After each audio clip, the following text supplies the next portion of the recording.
And we are joined now by Blake Flayton, journalist and activist. I know a focus of your research and activism has been anti-Semitism on United States universities. So I want to open with the big question.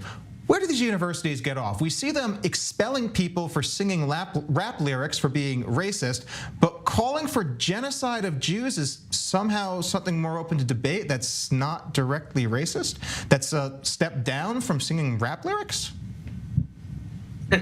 Yes, I mentioned I was actually on I-24 yesterday on a different program, and I mentioned that even if you're a free speech absolutist, even if you believe that students should be getting the largest leeway possible, because that is the purpose of an academic environment, you still have to be shocked and you still have to take in the hypocrisy and the double standard when it comes to Jewish students and us. Feeling as though we are not safe on campus, and us feeling as though speech is threatening, or their specific speech of student groups like Students for Justice in Palestine and even Jewish Voice for Peace. So really, I thought it was described well in that previous video. This is a reckoning. This is a reckoning over what is the role of campus administration, and this is a reckoning over what do we want our universities to be. Are they a place where everyone can feel safe, or are we truly honoring dialogue? But again, if you go that second route, you can't pick and choose which groups get to raise a red flag when offensive speech happens. And we keep on talking about the idea of free speech, but you don't even have to be that old to remember that the federal government back in the previous administration, previous to Trump administration, the Obama administration, less than 10 years ago even, used federal powers to say that this was an atmosphere of discrimination on campus when it was about gender, but now that it's about race. Why can't they invoke the same powers to say there's a chilling atmosphere on these campuses that is violating the discrimination laws in the United States? Why is this a different case? Well, look, it's because the lie that a broad array of anti-Semitic slogans and rhetoric fall under the umbrella of criticism of Israel has actually been very successful. And you are already seeing, people on the internet and high-level writers and political commentators saying that the president of Penn resigned because people who want to silence of criticism of Israel got to her. And that is just not the case. Liz McGill was not asked if Palestinians deserve human rights and self-determination. She was not asked about the blockade of Gaza or the occupation of the West Bank. She was not asked about particular Israeli policy either outside of this war or inside of this war. She was asked point blank if calling for the genocide of Jewish people violates Penn's code of conduct. And she was not able to offer a significant answer or a definitive answer. And, people are defending her and saying that she was lawyered too hard. Where? I mean, this wasn't a political cross-examination. This was a very blatant statement that she knew was probably going to be soundbited. So it just reveals this blaring double standard against Jews when it comes to talk of discrimination and what constitutes offensive speech. Now, Blake, you have done a lot of activism on campuses yourself, and in fact, you graduated not that long, I believe, George Washington University. What did you yourself encounter when you were on campus as far as this sort of ideology and this sort of anti-Semitism?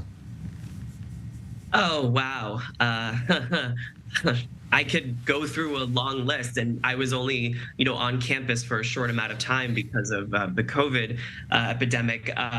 But I could bring up examples. There was a pride parade in DC, not on campus, that banned the Megan David pride flag if there was a Star of David on the pride flag. There was a girl caught on camera coming home from a party on campus saying, "We're going to bomb Israel, you Jewish pieces of S word." There was a rally on my campus quad to give custodial workers a $15 minimum wage on campus. And then Students for Justice in Palestine spoke and tethered the economic issue to the liberation of Palestine from the river to the sea. We can go on. And then there was, of course, personal remarks made to me by people who I once considered friends. And I wrote about all of these instances in an op-ed for the New York Times in 2019. And just going back to that double standard aspect, this was a major expose, I'd like to think, of a culture of anti-Semitism at our elite universities. And only one faculty member reached out to have a discussion about it. And that discussion lasted about 15 minutes. And it just shows, because there was a variety of other scandals on campus that year that had to do with other minority groups. And, every organization made a statement, and there were statements from the administration, and there was lectures and coaching and DEI webinars and seminars and outreach to students. And none of that happened when the flag of anti-Semitism was raised. Very, very, very validly, I will say, none of my critiques constituted criticism of Israel, let's just say.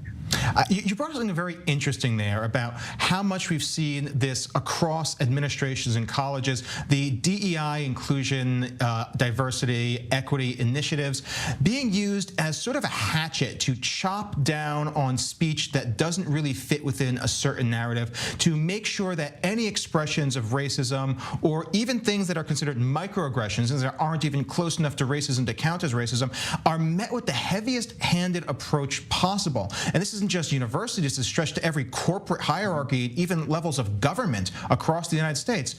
Why, when it comes down to quite overt statements of racism, endorsement of genocide against the Jews, are there no protections suddenly?